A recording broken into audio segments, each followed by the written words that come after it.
काम करणार आणि आज आपण कसल्या परिस्थितीत काही असलं तरी आपल्या ह्या सीटा निवडून आणायच्या.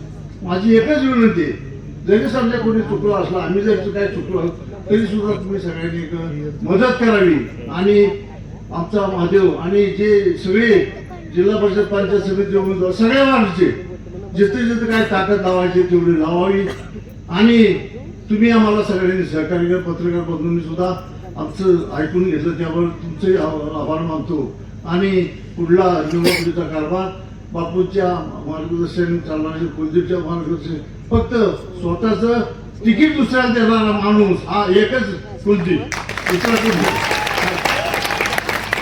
अशी माणसं जन्माला येणं म्हणजे मोठं आहे ना, सोपं आहे का?